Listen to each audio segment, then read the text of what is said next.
Hey, what's up, folks? Welcome back to another episode of the Yankees Farm Report. This week, Nick and I hanging out with Kev for the final episode of the year. Kev, what's going on, man? What's up, my guys? Final episode of the year. A lot of updates. Exciting stuff. We're all big on prospects here. We're still sweating the offseason and the trade deadline. It's funny because I told me and Carlos were texting during the trade deadline. I've Um, never been these last 3 years. I've been more and more each year getting closer and closer to prospects.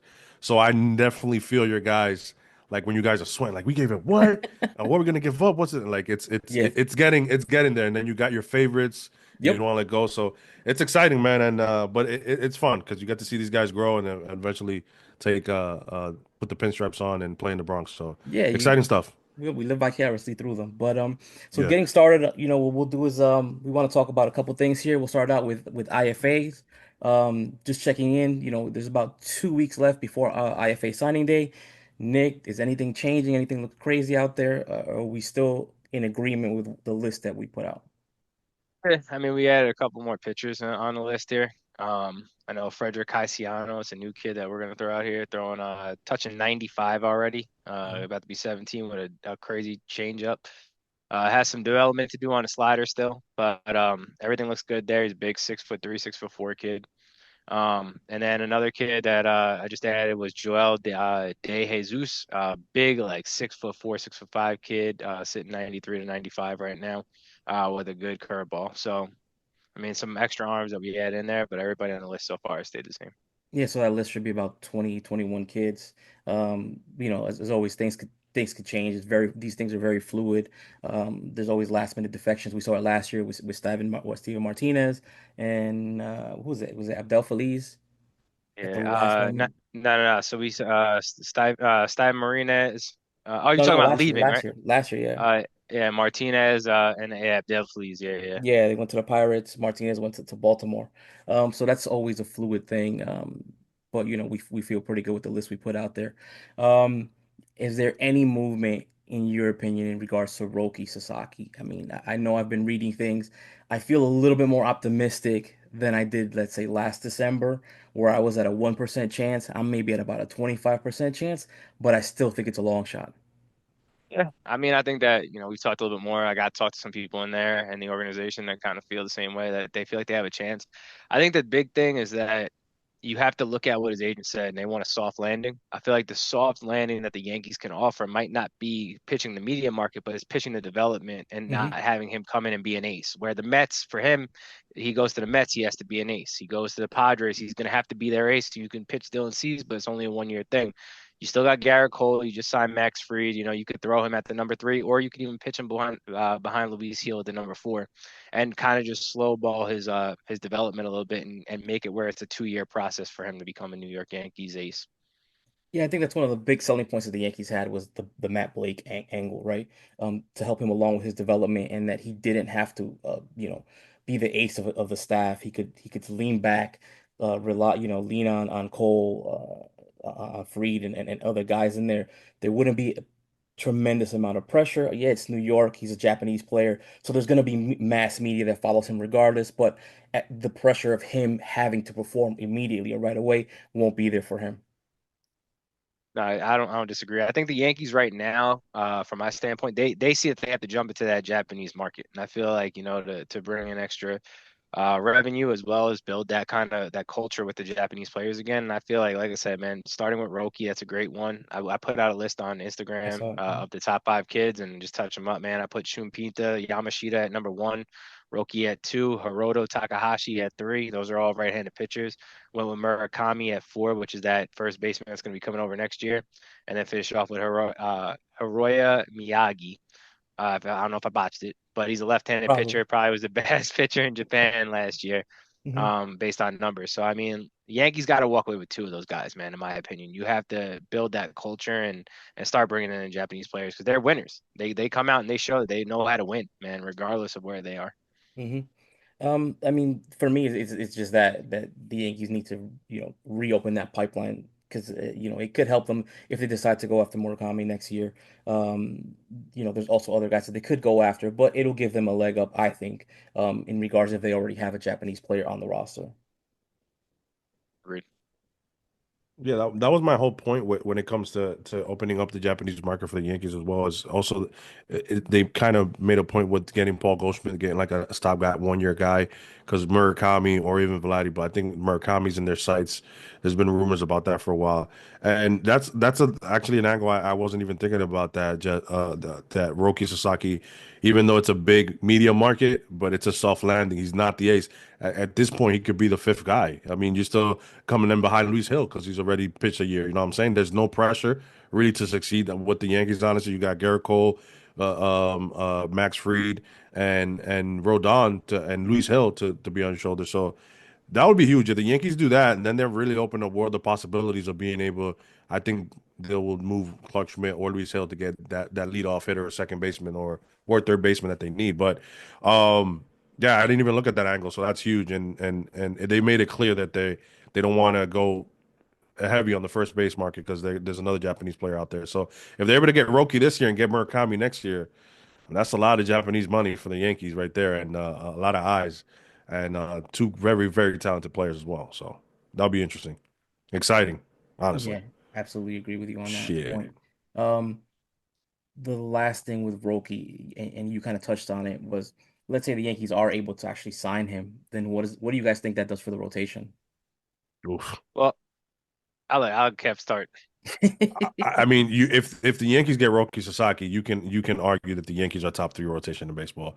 They'll fall right behind the Dodgers in Seattle. That's my and because I mean when you look at that, they're better than the Phillies, then they're better than the Braves. So at that point, that and not only is what I was just alluding to before is that if they get Roki, then that opens a possibility of trading Clark or even Luis Hill, which I would hate, but Hmm. you just never know with Cashman. Sometimes he may seem like I'm not trading no guys, and sometimes he's just gonna you're gone, you're gone, you're gone out of nowhere. You're like what the hell? Yeah. But I mean, don't get me started because I think about this all the time because I just can't wait for Roki to make a decision because that moves a lot when it comes to the Yankees, the flexibility, and I think they're a top three rotation in baseball. I'm interested to see what you guys think if they get Roki.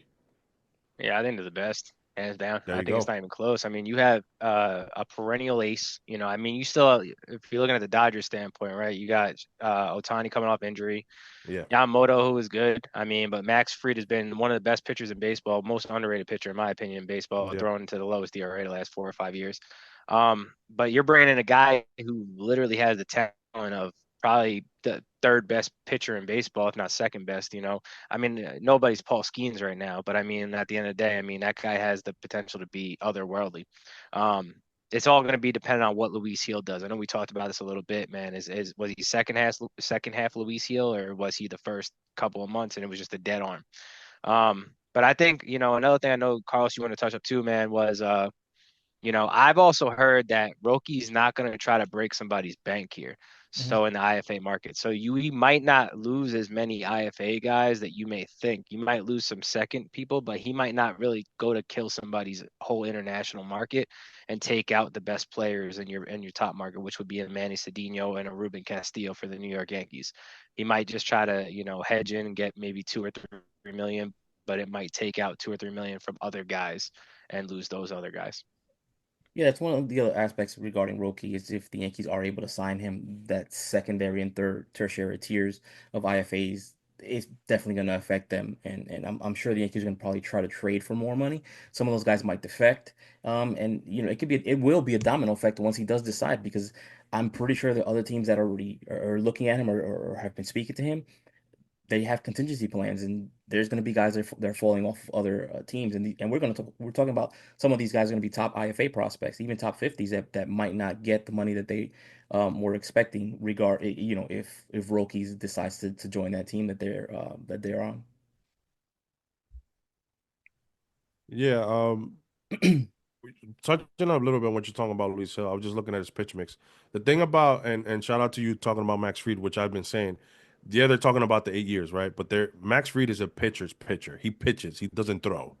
And he pitches to contact. He's a ground ball guy. It's better for you to get a guy longer term there because he's gonna end up learning. Look at CC. CC he became a pitcher at the end of his career. So, and him being such having a great curveball and having that great off speed, I think that's gonna just help the younger guys like Luis Hill and already Clark Schmidt that are there. Because we saw how there's rumors that that Severino kind of tweaked Luis Hill's slider. I don't know if it's true or not. It was just said, or it was like, why don't you try this grip? Try different grips that in the third. It's always interesting to see what other guys bring to the table. We know Cole did it a bit with Luis Hill too, or with Severino, and then also veterans like Andy Pettit telling Luis Hill how to calm down on the mound in high pressure situations in the playoffs.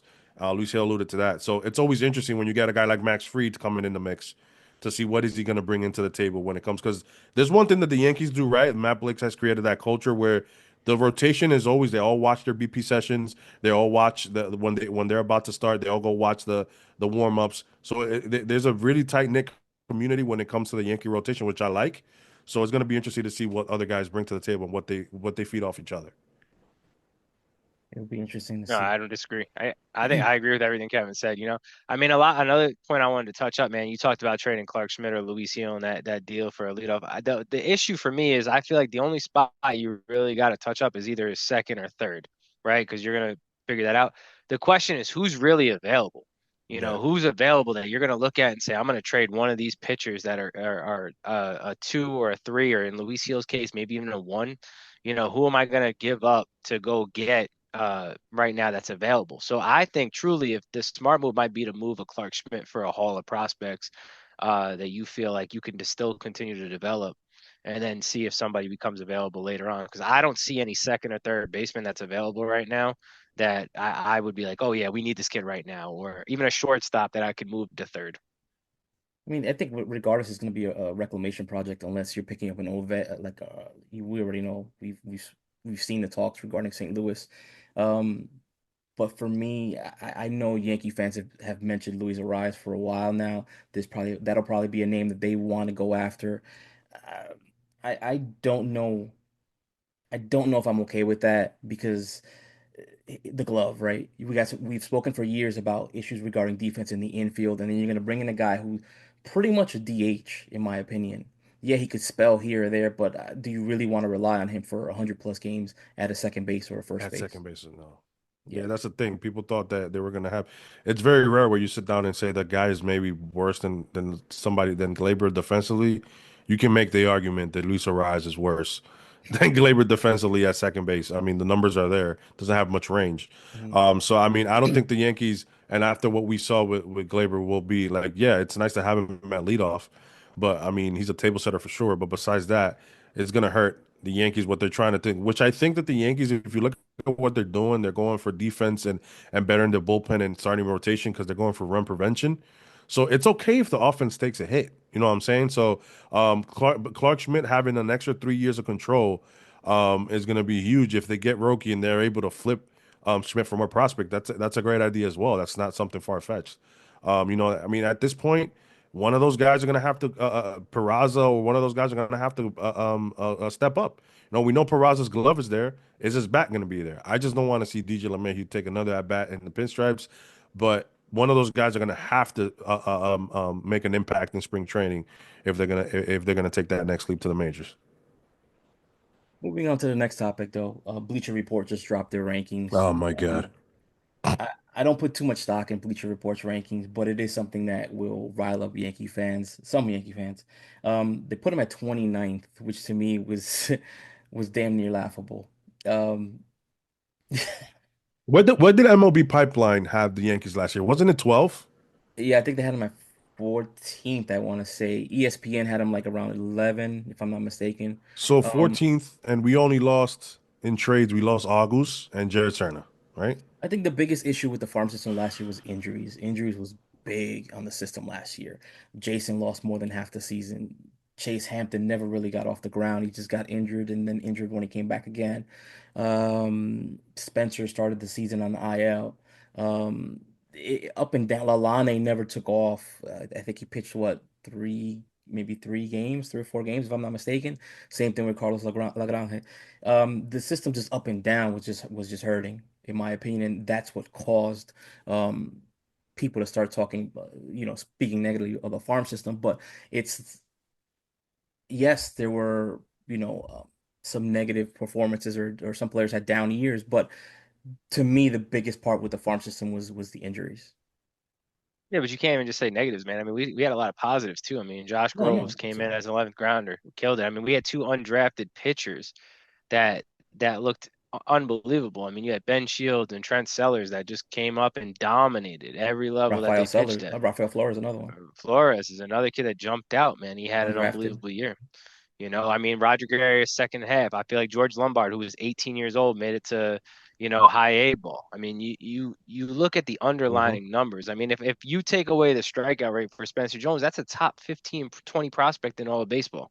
Mhm. If you bring that down to 28, 27%, that's a top 15, maybe even the best player in baseball in terms of prospect wise. So I mean, we can look at underlining numbers and we can look at things like that. I feel like this rankings is just by a 12-year-old kid that sat in his mom's basement and tried to figure out something that he didn't know. Look at the box scores basically, because like I said, That most of this Not even box scores. That guy most didn't of this watch anything. was injuries. A lot of this was injuries in my opinion, especially from at the top of the list.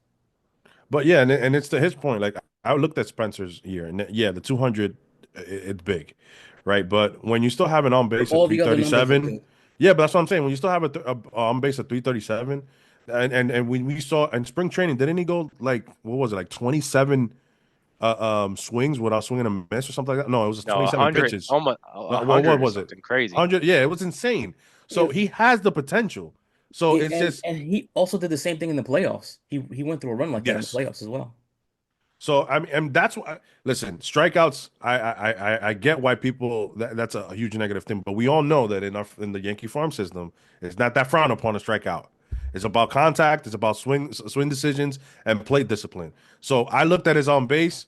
I looked at his BA because I like batting average. His pop. I mean, he has 6 triples. I think it was 30 doubles. I mean, the guy. I went saw him a couple of times in Somerset. I understand why the Yankees really like this guy. I mean, his defense is top notch. So if he can get, like you said, I think if he could get his strikeout, what is it, 40% now? It's at Right 30, now, I what's want 36. to say. 36? If he could get it, honestly, to 30, I think it's a huge 30, 29, 30.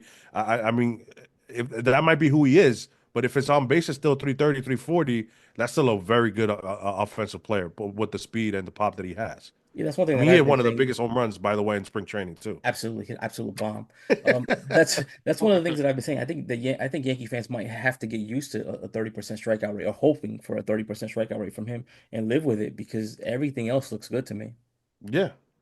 And I think we've seen guys that are like that. You got Carl Schwarber and guys like that that end up not saying that he's going to be that, but I mean, there's guys that strike out 200 times, 190 times a year. But if they're giving you 35, 40 bombs, and there's like I said, their on base is still over 340, 330. I mean, I don't think people are not gonna sign up for that. Yeah. I mean, and to me, there's hope for optimism. I completely disagree with this ranking. Like I said, most of it, in my opinion, was due to injury, not just performance. Um, I think that this farm system is still probably middle tier, I would say, trying to be not too much of a Yankee homer, but I still think it's middle tier. There's still a lot of good prospects in the system. Jason still has about a month and a half before he loses the prospect status. Roderick was on the upswing. Lombard was on the upswing. Chase should be healthy next year. Brock Selvage is another one who should be healthy. Yes. Lalane should be healthy. So there's a lot of hope for optimism with the farm system. Yeah, and making that leap next year is going to be interesting. I think I agree with you too. I think it's still middle of the tier. We watch these guys a lot more than any other people, anybody else. Um, I always say you can't just go by stats. This is Mhm. why I really like the trip to spring training. And I like going there, spending it. He was telling me all the time, "Yo, you coming through?" And I went. I went. He after he left, I went, and I'm like, "Shit, I would have spent the whole fucking week here." You know how fun it is to watch guys that you've been Bro, following play baseball here, then go. You're literally watching 2 games at once yeah, with all the Yankee top prospects. It's insane. It's a great and it's free. yeah. And I was telling Pete, I was So, like, yo, I feel like a kid in a candy store. oh my gosh, bro! Like watching, and then you get to see why they Hmm. rank some guys where they are. The potential of some guys. Like it's just it was. I watched Spencer Jones beat out a chopper the first. You don't see that and it was something that I was like, holy shit, this guy's a cheetah. Like I understand why they have him ranked the way he is. So it's just the numbers don't do them justice. Yeah. And let's be honest, this ranking had the Orioles at 24 and I think the Padres at 28, right under us. So it's like, come on.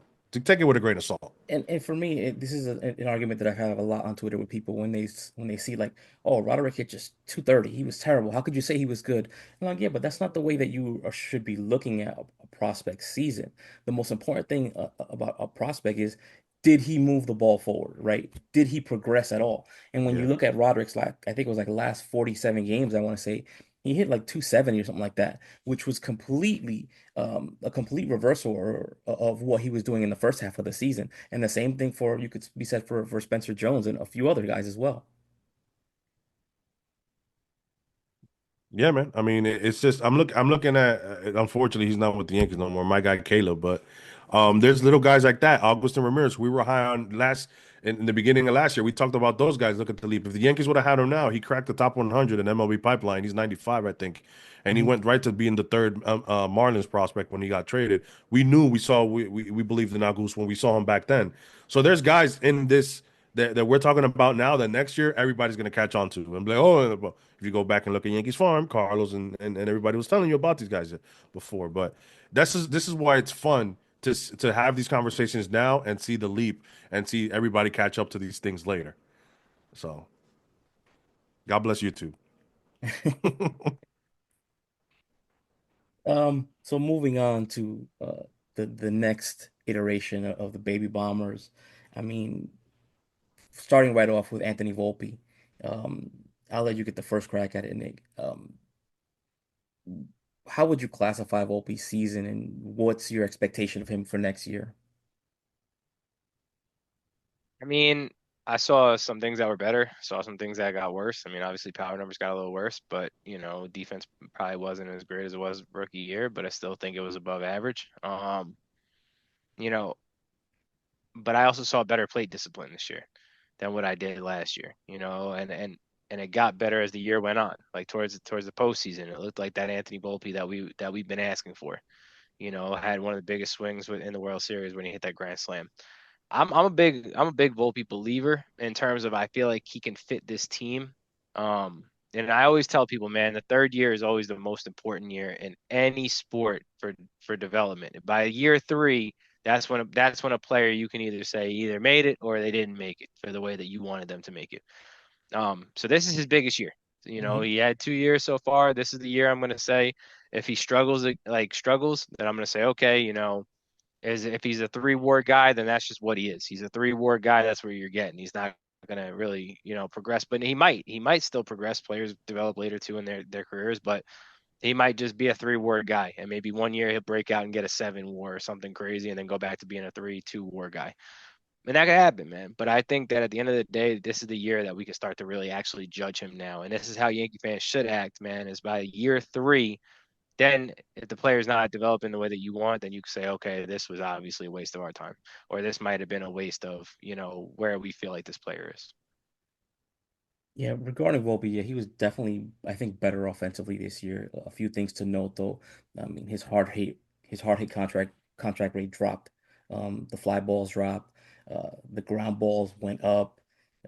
The K rate, he did drop the K rate from 28 to 22%. The walk rate did fall by 2%. But like you said, I feel like this is the year that he has to figure out who he is as an offensive player, right? Because I felt like for most of the season he was in between. Early on, he was on fire. We thought he was going to be a 20 homer guy, and then his numbers just dropped, I think, from 21 to 12 home runs. Um, I think the stolen bases were up a tick, if I'm not mistaken, 28, 29, I want to say. Um, Once Jazz got there, he was like, all right, I'm stealing too. I mean, Yeah. I don't know. I guess I'll save it for after Kevin says his piece, but we'll talk about what predictions are for Volpe. But I think if he can finally decide on what kind of an offensive player he is, I think we'll see a better Volpe this year. If he's gonna be a guy that goes from gap to gap, or if he's gonna be a guy that hits 20 plus home runs. Yeah, for me, listen, I'm one of the guys who I've been a little maybe too hard on Volpe we got to remember he's 23. Mhm. The kid is young. You know what Yeah. I'm saying? And he's going through the growing pains in the Bronx. Yeah, That's not easy. stick a pin on that because this is one thing that I've said regarding Yes. Volpe is that Yankee fans aren't used to watching prospects develop at the major league level. It's No. just something that Yankee prospects haven't seen since maybe Cano and that what are we talking about? Is that 2004, I think? I want to say 05, something like that. So Yankee fans don't typically see prospects develop at this level. So the growing pains that they're seeing right now, and they're all moaning and groaning and crying for Carlos Correa and whoever else, and why we didn't get this guy, why didn't we get that guy? These are the growing pains that other teams go through because they don't have the ability to just throw down $25 million to a free agent.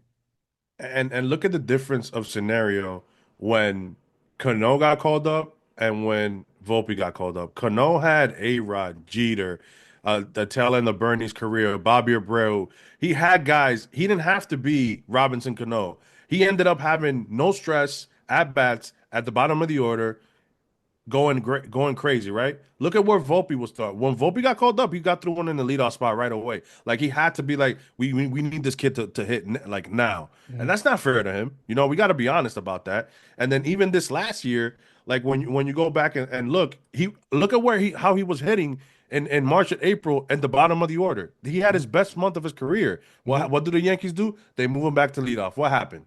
He digressed again. He regressed. So it's like it's clear that maybe under pressure, Volpe is not ready for that. But when he's batting sixth or seventh, that's the best version of Anthony Volpe that we have. And I do not want to see him bat leadoff this year either because we've seen it that it just doesn't work. He starts to press the discipline goes away, and it just hurts the team more. And I think it hurts him even more.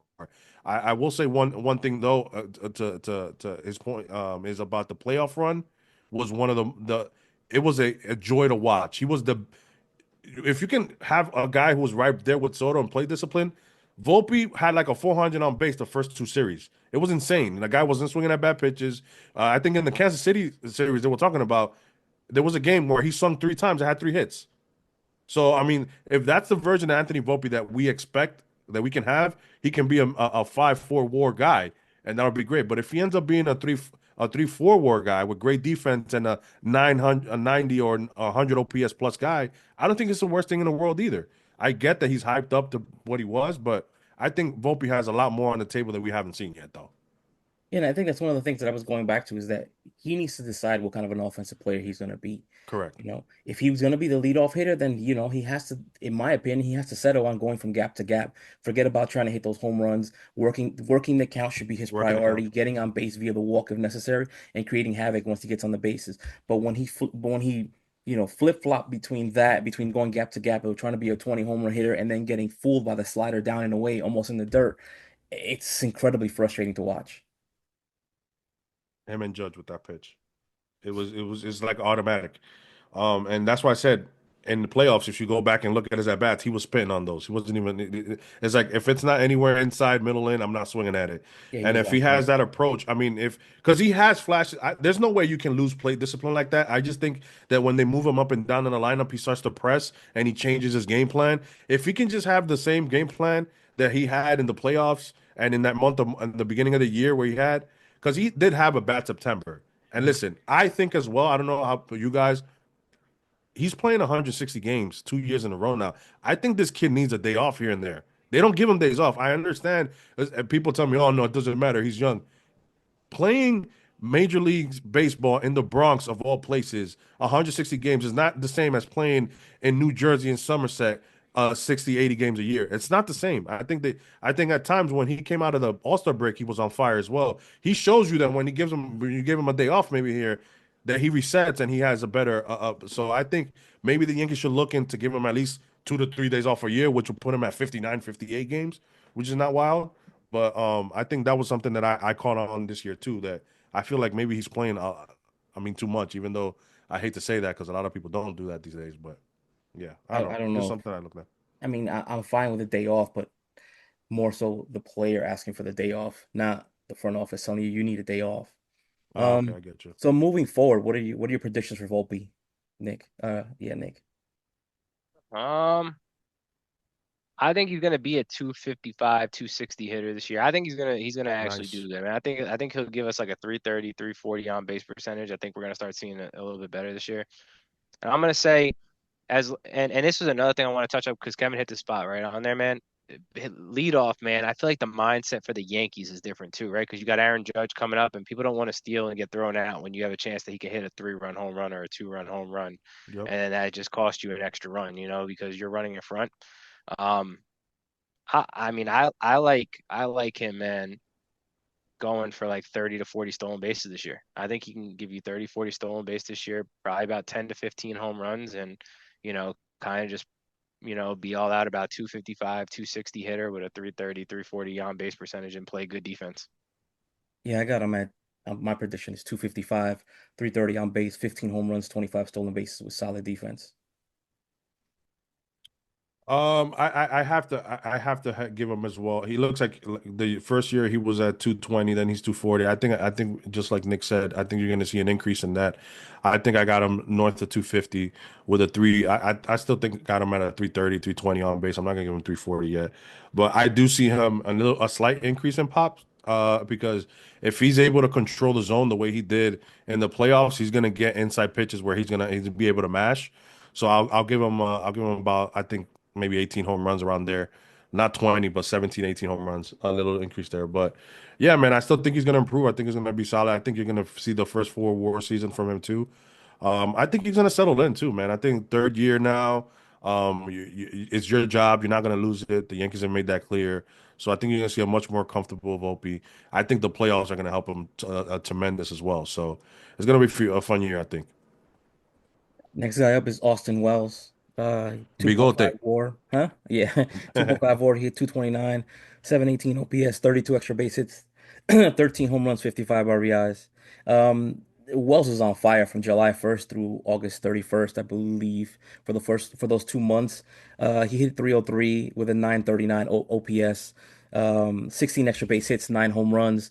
The walk rate was about 12%, just a tick under. The strikeout rate was at 18%, 164 WRC plus. And then he got hit on the wrist. I think it was September 1st or September 2nd. I believe it was either the first or the second. And then the injury, it just seemed to linger, and you could see the production definitely changed, or he lost all of that production or that that that that on fireness that he had for those 2 months was pretty much gone in the month of September. Nick, what did you think of him his first full season? I was impressed by the defense, man, right? Because everything we heard about him was, bad defensive player, couldn't play defense, couldn't do this, couldn't do that. And I thought he looked great, man. I think he was arguably one of the top 4 or 5 catchers in the game in terms of defense. The bat, I'm not gonna judge a rookie off his first season with a bat. I feel like he's got to get it up, man, there about 250, 260. That's what kind of hitter he is, man. Maybe even 270 as a hitter. The only question I have with him, and this year he held it together, but he didn't really play as much yet because now he's going to really get the bulk of everything, is his health. Because if I'm not mistaken, down in the minor leagues, he had some health issues here and there, come back and forth. But I'd like to see, man, if he can maintain health and availability now playing every day as your catcher. Yeah, Wells here. I mean, I haven't. We always talked about how he was a slow starter, and he did his first 2 months. He hit around 200, but he was hitting pitch missiles all over the field. They were just finding gloves. Mhm. So it's like we didn't see that, and still his on base. His first month was still north of three. Was 3 for 39 actually. I'm looking at it now, and then once that month of July and August hit, and they put him in that cleanup spot, they gave him the shot. My God, was that version of Austin Wells a glory to see? I mean, dude was hitting, you said 325 in August. He was hitting 277 with a 388 on base in July as well. So, I mean, he mashed for 2 straight months. And then, yeah, I get September. I feel like in the playoffs, you saw too, he was pressing a little bit and his play discipline changed. One thing that I liked about him, and we saw it during the season, was he wasn't afraid to take a walk. He wasn't trying to be special. I mean, trying to get the hit. You know what I'm On the saying? hero. And it's important for him to keep that. And the Yankees are such a tough team when everybody's on the same page and they're all being disciplined at the plate. We saw it throughout the playoffs of how many pitches the Yankees seen. We were getting starters out in the fifth inning, even though they had 1 or 2 runs on us. Why? Because of the pitch count. So it's the discipline that the Yankees have. Yeah, of course Soto has to do with it, but everybody else played a part as well. So I hope Wells doesn't shy away from that. I think they have him projected around 17, 18 home runs this year. I think that's where he's gonna be. It's gonna be interesting to see. Is his second year?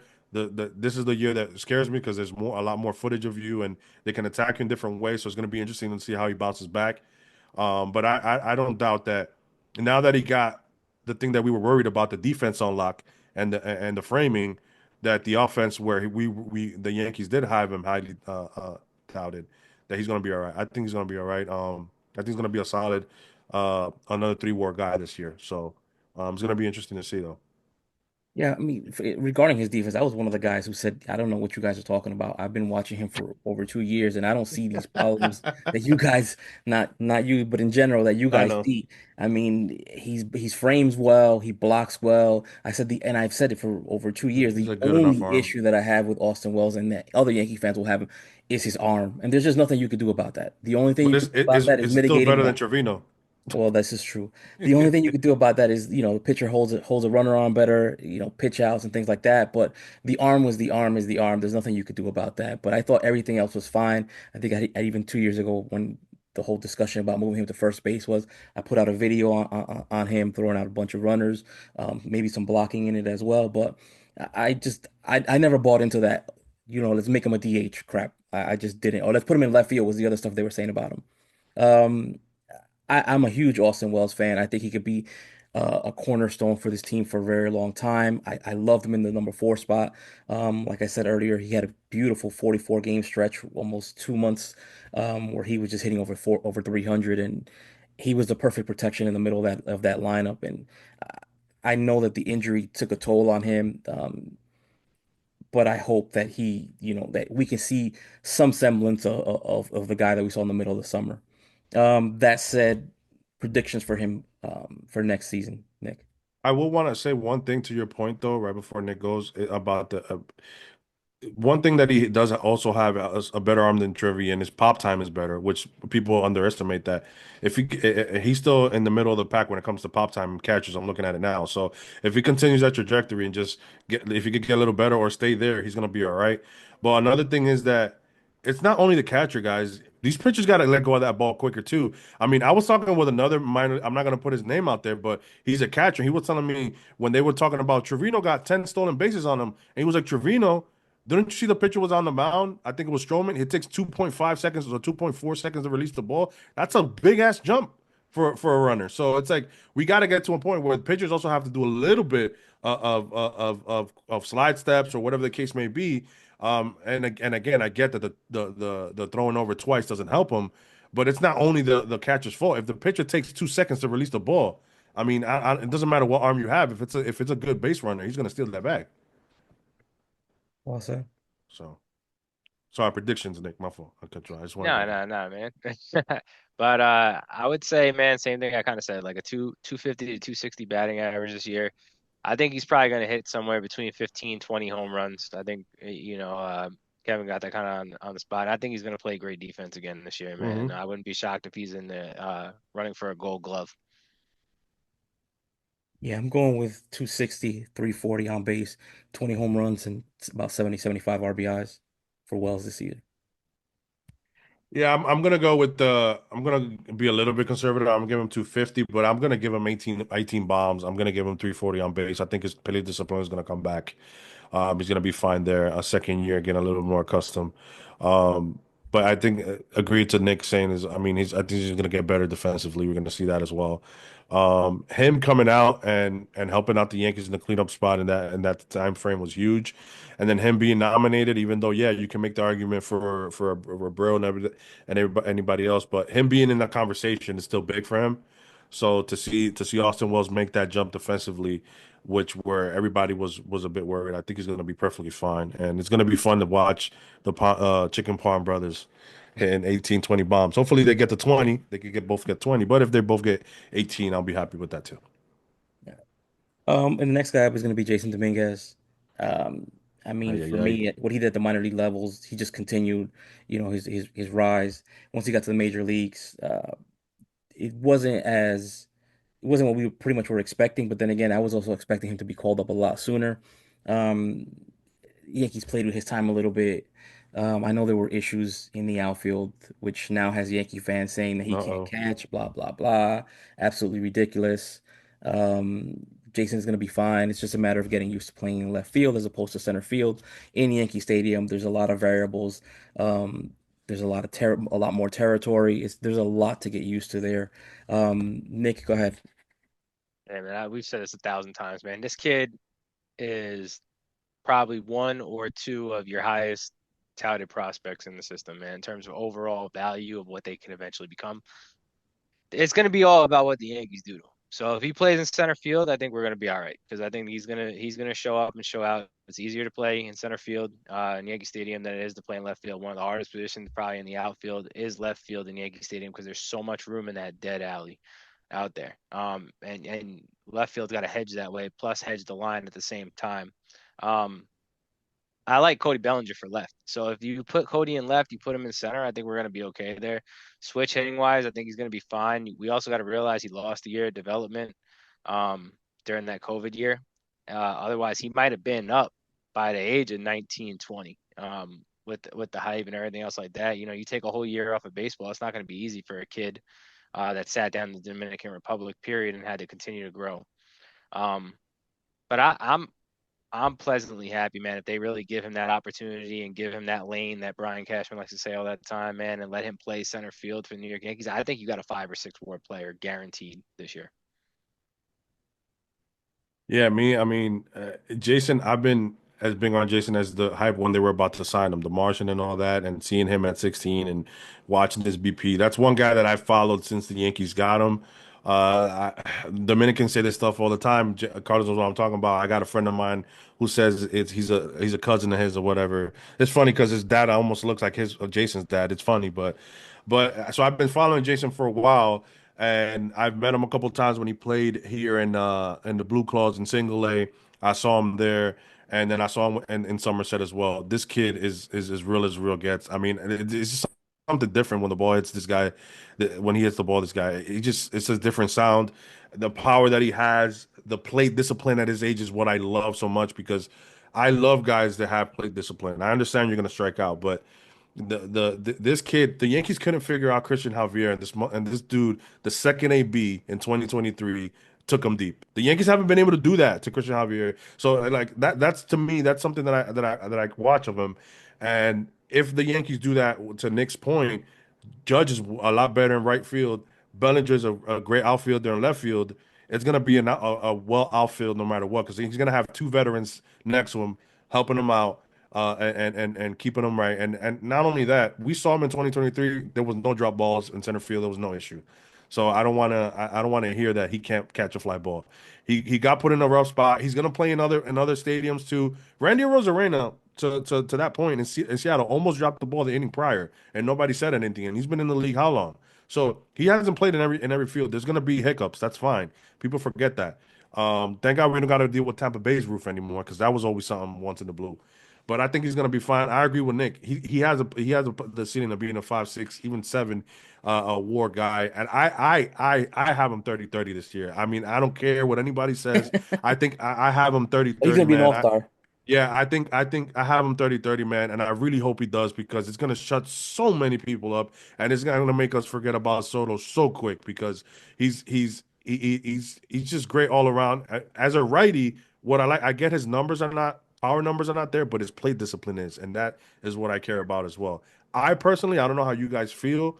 I would maybe like to see him start off in the leadoff position, because I don't know where else do you put him in that lineup, because of his plate discipline, his switch hitting ability. So I don't know what you guys feel about that. I think I would love to see him Bellinger Judge, or him Judge Bellinger. I don't know, but it'd be amazing to see that because I think he's going to be real good. It will hinder his stolen bases if he is ahead of Judge. I get that, but I don't see anybody else with the play discipline that he has that can lead off for the Yankees right now. I mean, I think that he could be a really good leadoff hitter on this team. I've been saying that for over a year. Um, the plate discipline is there. You know, he walks. He takes walks. He doesn't chase too much. He doesn't strike out too much. The strikeout rate is under control. He has power. He has speed. He can hit to both gaps. Uh, I could talk about Jason pretty much for all fucking day. To me, I would like to see him in the leadoff spot. I could see the Yankees though slotting him in the fourth spot between between the or right in front of Stanton. I don't necessarily know if he goes in the 4 spot right away. Because I think I'd be shocked that if they don't put Bellinger at 2 and Judge at 3 at this point right now, and Wells at 4, and then go down that way. Just because what they liked what Wells offered last year. Um, I agree with you, man. I mean, it's hard because I just saw a report that said that Vreeling might be on the Yankees list if Detroit goes and gets um, Bregman. So I don't know if they're going to bring him in and then put Vreeling in as a leadoff hitter or something, and then wait for Dominguez to eventually grow into your leadoff hitter. I think he'll end up there. I'd be pretty shocked though with the way that the Yankees are to put him as a leadoff hitter right away. But I think he could handle it, no Yeah. matter what. I think he'd be the best one for it. Yeah, I don't think it'll matter where he is in the lineup. He's going to hit regardless, in my opinion. There's something about him that I've seen already in the he never seems phased. Like you see him in his face in his at bats. You never see those deep breaths or like Volpe at times you see him go like look somewhere else, like maybe the moment's a little too big. Jason, obviously he didn't have that in the playoffs yet. But just when he got called up, he didn't change his approach. There's nothing like you. So I like that about him, and I don't think he's like a cocky dude. I just think that the way he responds in the media as well, he's like, it's just another game. It's just a bigger field, more fans, but at the end of the day, it's the same game. It's the same four bases and the same approach. I was like, that's a fucking great ass answer from a 20-year-old. The dude just turned 21. He was just able to drink in the clubhouse when they celebrated. So I think out of the guys that they have, if they don't go out and get that move, like Nick said, I think I like Jason there. Yeah, I don't know if they'll put him in there right away. We saw what Volpe didn't do at leadoff. That I think that Jason he's just a different mindset anyway. So better play discipline. I think he could be better at the leadoff spot. But it'll be interesting to see where the Yankees put him. No matter what, having Jazz, Volpe, him, those are very good stealing fast guys. They're going to be anywhere in the lineup. It's going to be a very dynamic lineup this year for the New York Yankees with guys like Paul Goldschmidt as well. We haven't even talked about him. I think it's going to be interesting to see. We might have Giancarlo hitting fifth. I mean sixth this year. If you think about it, if they put Austin Wells fourth, I think they're gonna. Who knows with Jazz? It's just gonna be wild to see this lineup because we were top heavy last year. This year the lineup is very much all over the Balance. place. It's balanced, Yeah. so it's gonna be a very interesting year. But talking to Jason, man, I hope he gets a shot. Either nowhere wherever they put him, I think he's gonna be fine. Yeah, definitely don't disagree with you there. One other thing I wanted to point out regarding Jason, I remember in Somerset, I want to say in the 22 season, that's when Somerset won the championship. In that final game, Jason was like 4 for 5 with 2 home runs, I think a grand slam, like 6 RBIs. Like he just balled out in that series. And I think that was a year where he started spring training with the Yankees. He got off to a crazy start. Took 2 weeks off, then started the season. He was started slow, got hot, I think they moved him up. What was it that they moved him up that year in 2022? They moved him up, but it wasn't right away. Because I know there was a year it looks like he struggled, but then in the playoffs he raked all the way throughout the championship, which was that one. So, man, yeah, I think the kid is ready. I'm excited that he finally has the lane, like Cashman says. mhm. One other guy I did want to talk about. I don't see him in the mix this year, but I did want to talk about him because there's been a lot of chatter about him online lately, and that's Spencer Jones. Overall, Spencer Jones hit 250, 259, 336 on base, 789 OPS, 53 extra base hits, 17 home runs, 78 RBIs, walk rate a nick under 10%. The strikeout rate was a little over 36%, 25 steals, 25 stolen bases. For me, it was an up and down season for Spencer. There were prolonged slumps, but to his credit, he did finish the last 40 games of the year hitting 314, 380 on base percentage, 940, 949 OPS, 23 extra base hits, and 6 home runs. Um, I would like to see him lower the strikeout rate a little bit more, but I think it's going to be a little bit north of 30%. You're just going to have to live with that. And he could still be a special player, in my opinion. Yeah, I mean, Spencer Jones, I mean, he's comparable to a Rays prospect that's ranked 36 on MLB.com's list, and Xavier Isaac, who's a first baseman. I think Xavier Isaac walks a little bit more, but strikeouts pretty similar. I think he might be a little bit younger. But you guys got to realize Spencer Jones really only started being a full-time player, what, 3 years ago, maybe 4 years ago. It wasn't that Mhm. long ago. At like So 20. he's still developing, man, at the end of the day. And that's going to continue for a little bit anyway. But at the end of the day, man, if you cut that strikeout rate down, like we've been saying, I think this kid is a legitimate top 10, 15 player because he plays a premium position in center field. And he's the perfect left fielder for you with the New York Yankees because that's the perfect guy to throw out there and Yep. run throughout and play that position, man. I kind of like what I saw that report that Hal Steinbrenner didn't want to trade him. Chase Hampton, Will Warren's all right, but I think I understand why they didn't want to do it last year because they want to still have that extra arm. But to hear that he didn't want to trade those guys, like that means you're starting to see more potential in those prospects and giving them an opportunity. I just don't know if the Yankees will drop two or three at the same time, or if they're looking at it and say, well, this year we're gonna give one guy a chance, and then this year we'll give one guy a chance. But at some point, you're gonna have to give two a chance because you're gonna Mm-hmm. have that situation with Roderick and Lombard, and you're gonna have two open spots. So you're gonna have to figure out how to play those guys with the young guys and not just throw one at a chance. You're gonna have to put two in there. And I think it goes back to what we were said, right? We love Spencer Jones, we love Roderick Arias, but you got to be prepared to lose one of them. You think? I mean, I thought it was one of I George wouldn't. or I George wouldn't. Lombard or Roderick. I wouldn't. No, but in terms of, we all have our favorites.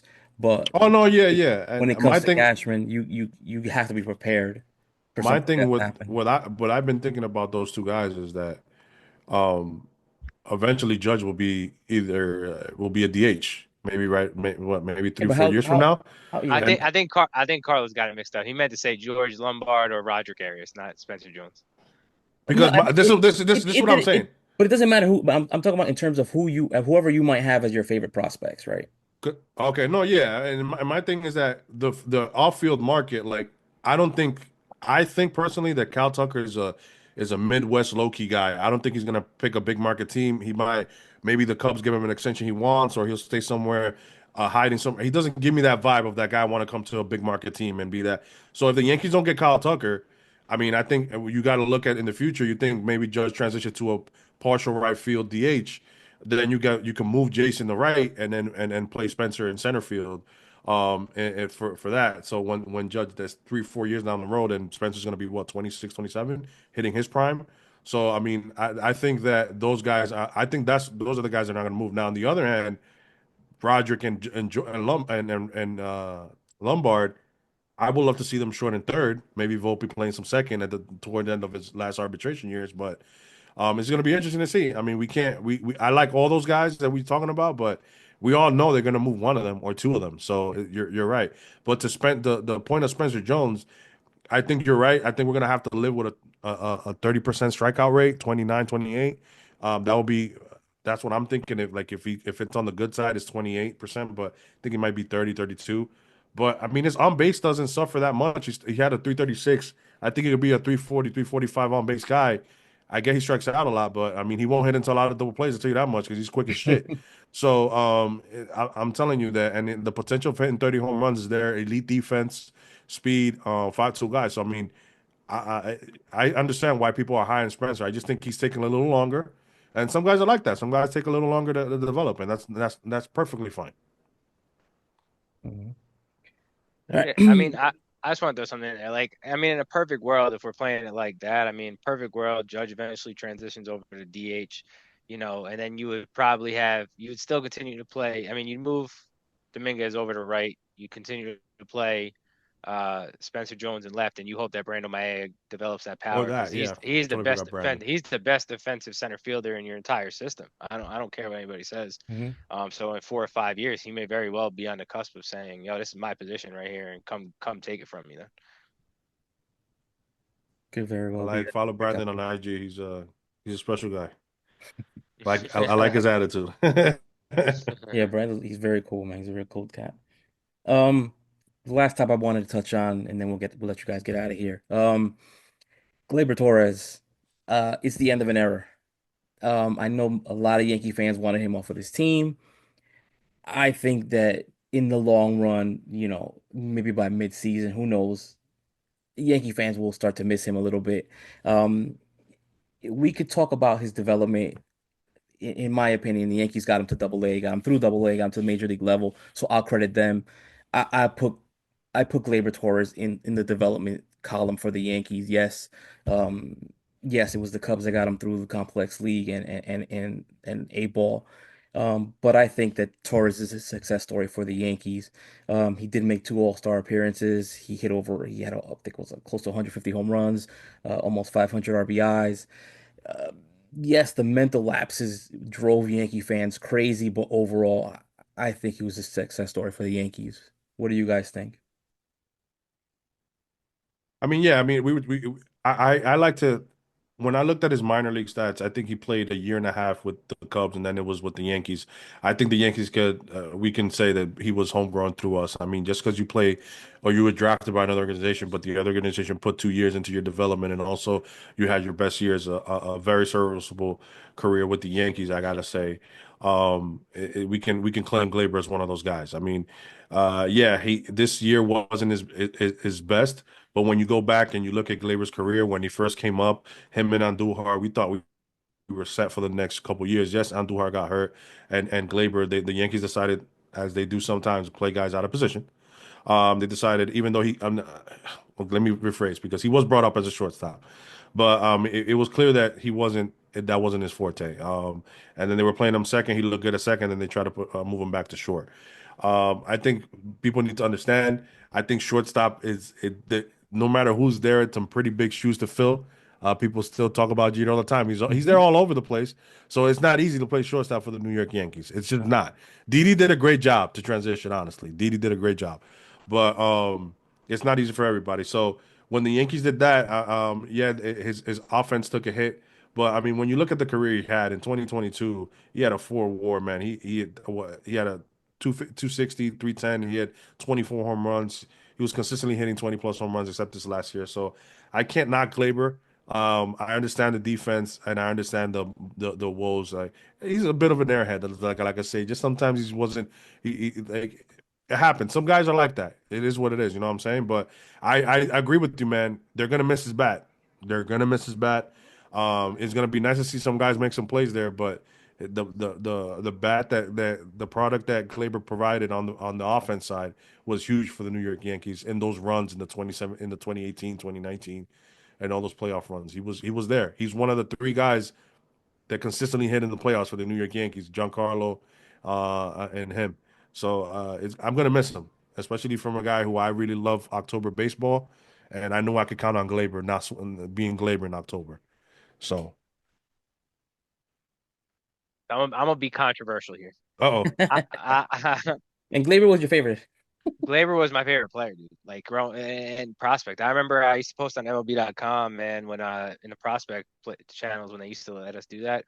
I remember I posted in there. I was like, "Oh, I'm hearing the Yankees are going to trade Aroldis Chapman to the Cubs. I'm hoping to get Gleyber Torres." Everybody laughed. Yeah, right. You're not getting that for a reliever. Blah blah, blah so on and so forth. And we did. We did. We got him. And that great, great story, man. Like it was one of my favorite prospects in baseball at the time. I loved the kid from Venezuela. Um, the thing that hurt Gleyber the most, man, was he wanted to be Cano, in my Mm, opinion, man. He wanted to be I can see Cano. that. He wanted to be flashy. He wanted to be, Smooth. all about smooth, and it just wasn't his game, man. And I feel like he like you said, he was an airhead sometimes. He did things that didn't make sense. We looked at it. We kind of like, what are you doing? Um, you know, but he also did perform in the postseason. He hit big hits. one of the few. Yeah, yeah. He played impressive for the New York Yankees for at times. Man, he had a very good career. I'd argue he should have had 3 All-Star appearances. I think that one that Kevin was just explaining that year that he didn't make it. His first half was ridiculous. I don't even understand how he didn't make it. Blue Jays fans just voted for everybody in the world that year, so that's Yeah. why they got in. And he missed out. But you know, I'm the controversial part I'm gonna say is the Yankees lost that trade, you know, and we could say that he did a great job or whatever. Cubs won, right? Because they won a World Series. So they did what they needed to do. They traded that, won a World Series. I measure wins and trades by getting a second contract when you sign up or you get a prospect. And the Yankees did not just sign this dude to a second contract, whether it's 3 years, 4 years, one year. At the end of the day, we can't say that it was a successful trade because at the end of the day, Gleyber Torres is no longer with the New York Yankees, and he hasn't helped produce win a World Series. So not only did we not win a World Series with him, he doesn't have a second contract with us. Yeah, the numbers have been good over 6 years, and I'm happy to say that he was my favorite player at times on the Yankees. Um, but at the end of the day, man, I would say that we kind of lost that trade because we don't have an extended portion of Gleyber Torres now. But here goes the kicker with him. I question what Gleyber Torres' career is going to be because he's 27 years old or 28 years old now. Defense has already been an issue. He's not looking to want to move over to third base, and the bat's not good enough to go to first. And because defense so bad for him, and if it continues to stay as bad or gets worse, I could see him out of the league by the age of 32, 33 years old. So, that's going to be where I think Gleyber's got to work on himself and decide, is my best bet to eventually move to third base, or am I going to still fight teams on moving to third base? Is his arm there though? His arm has always been good. I feel like it was accuracy. People also don't realize, man, that he got injured. He was a solid shortstop in the minor leagues, but he got injured. He tore his UCL sliding into home plate. That was the year he was And supposed to then come up. yeah, and after that, it was never the same after that. So people can say whatever they want, but he was very solid at shortstop in the minor leagues until that. The range was a little spotty, but the arm and the plays were never the issue. So the And arm has always been good. I've noticed he's great to his glove side. Like when he's Always going been to his on. glove side, he's great, but his opposite side is where he gets tricky. But nah, man, he had some flashy. He had some plays where I'm like, where the fuck is this Glaber? Why can't we get? Yeah, like and that's what frustrates us, maybe as Yankee fans, because we know he had the potential to be average or good defensively. But I think you're right. Now that you're saying that, that's a great point. I think he was trying to be too smooth. Cano was just another worldly when it comes to his defense. I've never seen another player, maybe Ken Griffey, who was as smooth and as great defensively. I think you're born with shit like that. I think you can't just try to emulate it. So I can see some of that in Glaber where he was trying to catch fly balls down here. He was scared the shit out of me. And it happened this year with Soto where he dropped one because he likes to catch the fly balls here sometimes. So it's like little things like that is like Cano could do it because Cano had great defense and that's who he was. But I agree with you. I mean, it's going to be interesting because I think the Nationals wanted to try him at third and he said no.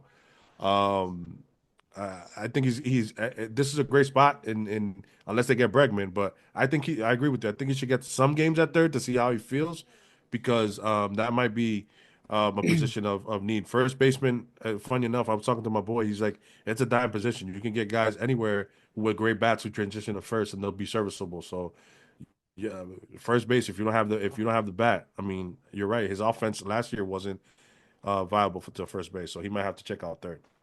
See, I kind of disagree though with your friend there, man, because I feel like first base isn't like that necessarily. Because we had Luke Voigt, and if you threw the ball in the dirt, that turned into a triple sometimes. So I mean, I mean, at the end of the day, I wouldn't necessarily say we could throw anybody there. I mean, me and Carlos talked about this a lot. You're Like, right. everybody's You're calling right. for Christian Walker and all different stuff. I actually like what the Yankees did by going with that 1 year deal because I think if Murakami can come over with the left-handed bat, the need for a left-handed bat, um, and just the power that dude has, if you can bring him to Yankee Stadium, man, and he can play first base, you have a chance to have a guy that can hit 40, 50 home runs there and transition from third, which he's not that great at, but his glove is good, but his arm's iffy and his footwork's iffy, Yeah. to becoming a good first baseman. But you got to work on, players like that have, at least a good glove. And, I wouldn't necessarily say anybody could do it because if Yeah, that was the let me case, rephrase that. I shouldn't have said anybody could do it. What I say is that you can look at Bryce Harper. You could transition guys from other places to be a good like. It's not a position where like, oh, I play right field, I can go play third base, but Well, you can work on first In, base. in Bryce's case, It's the easier transition position is what I'm trying to say. in I think. Bryce's case, remember he was a catcher He beforehand. was a catcher, so it worked for him. It makes sense. This is why I think look at Oswaldo Cabrera and Birdie. Look how they looked in the playoffs. But that's because they're infielders. I think that helps them playing first. But yeah, to your point, man. I mean, Birdie made a double play that I was just, well, like, holy shit. I'm surprised they didn't bring him back. But yeah, let me rephrase that. Not anybody could do it. What I'm saying kind of is that maybe you can bring guys over. Like, man, how many times do we hear the Judge is going to play first? I hope he never does. I don't want him to. I'm stretching something there at first. I think he should just play right field, chill. When he tells, and I'm actually glad too, to an extent. The silver lining is that he doesn't have to play center. and that's not going to be a wear and tear on his knees. Maybe you just added another year of Judge's prime there by having him play his natural position. So that's the silver lining of losing Soto, having Judge back in right field. But We'll you say, also have to realize, like a lot of people don't realize, man, if you look at game one of the World Series this year, Soto cost you 2 runs. He did. He cost you 2 runs. And if you Yeah, look at the two runs Kike. he cost you, Kike was the first one. I mean, you turned a double into a triple because he took a bad route. And then that ball, if you have Judge in right field, that The Otani Otani hit, double, he catches it. that's called. It doesn't matter. It doesn't even have to be technically Judge. It could have been Bellinger would have caught that too. Anybody that's a decent outfielder jumps and makes that play. Now, Gleyber screwed up and let him go to third because he was being lackadaisical again. So that Yeah, also helped with that. But you also getting out there if a real outfielder's there. I think people don't realize like Soto, unreal bat, man. He can walk. He's got power. He's got that. He's a hell of a player. But I think you realize, man, that contract is gonna really turn terrible that's soon. why I said his he could have hit in right field because if he would have made Yankee Stadium his home, then he could have worked with Judge and other guys and probably be maybe slightly better. I don't think you were ever because at this point, if you're not being better, I mean, but maybe you could get better jump. His issues is the jumps. You can see the ball hit, and Soto is still like 2 steps behind any other outfielder. I'm like, why does it take so long for him to read the ball? I never understood that from him, and I think it's just bad routes, his jumps. And then yeah, when I went back and saw that play, I was like, damn, he was 1 step away. If he turns around and jumps, he might still catch that. At Yep. that point, who cares? Crash with the wall. I mean, Judge is right there behind you. I mean, it's the World Series. Go for it or not. I think what the psychological thing was that he let Kike go to third before, and he's like, I'm gonna play it safe, and then he didn't go all out for it. But yeah, I agree with you, man. It's when you go back in hindsight and check out some of those games.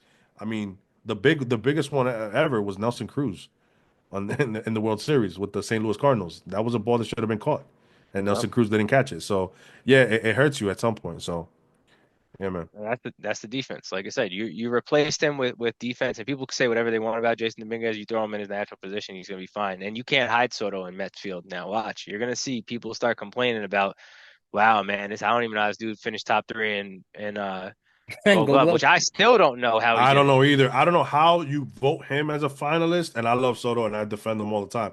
I don't know how you vote him a finalist and you don't vote Francisco Lindor a finalist. It's crazy.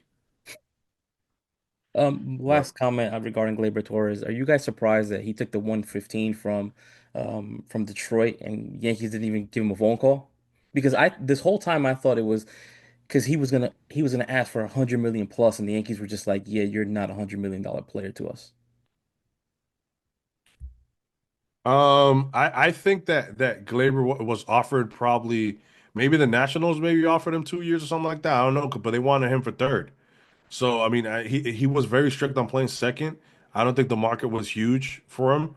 And I'm not surprised because I think Gleyber was like, I don't want to stay in Detroit long term either. Maybe. I mean, you never know. No, That's no, that's a young team. I'm talking about surprise in terms of the Yankees didn't even make him a phone Oh, didn't surprised that make the him a Yankees. phone No, I'm call. not. I knew the Yankees were done with him, Los. I mean, we talked about it before. I knew the Yankees were. They've been trying to trade this guy for 2 years now, technically. If you think about it. I mean, I So thought I I thought mean, they should have traded him at the beginning of the season, and not because I wanted him off of this team. It's just because I didn't think that the Yankees were interested in a long-term partnership with him. correct. So I mean, I knew the Yankees weren't gonna bring him back, no matter what. He could have taken the Yankees to the promised land and become A-Rod in the World Series.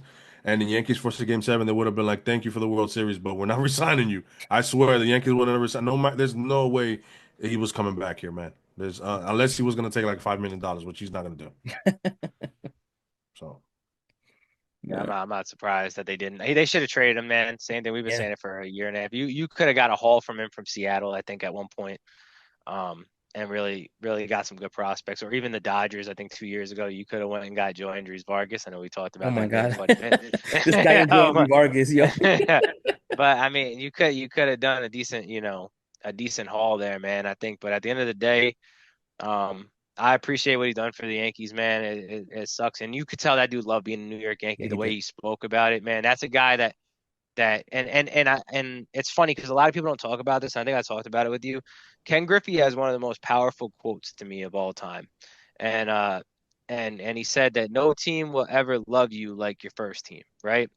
And I feel like Yankee fans though don't always believe that or go with that. Like when you're a new kid, if you're not a superstar right away, but Yeah. if you have to go sign that second contract, nobody's gonna love you like your first team, and that's what I feel like Ken Griffey realized when he came back, that he should have stayed with Seattle instead of going to Cincinnati, because he decided that that team and those fans loved him more than anybody else could have loved him, and that's the truth, man. When you get a superstar player, you get a really good player, you know. I feel like half the fan base wanted him back, and then the other half of young kids that really just say sign every superstar doesn't want him back. So it depends on who you ask.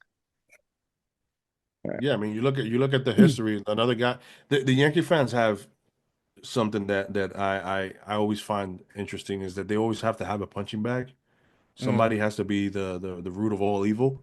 Gleyber was it at time when it wasn't Donaldson, Joey Gallo, Donaldson. Then it transitioned to Gleyber was always here and there, in and out. But once those guys were not there, it was Gleyber Torres on these last couple of years, which is funny because in 2023 he was the best offensive hitter behind Judge when we missed the playoffs. So I mean, and another great guy to look at is Gary Sanchez. Look how they treated Gary too. I understand the defense was up and down, but Gary had I think he's I still the fastest player in the Yankees to reach 100 200 home runs or 150 home runs. So Gary had some insane years. When's the last time we had a catcher with 35 home runs? You gotta, and I don't, you know what I'm saying? So it's like the Yankee fans love to have a punching bag at times. It's kind of frustrating to watch because I think Gleyber got a lot of the unnecessary heat.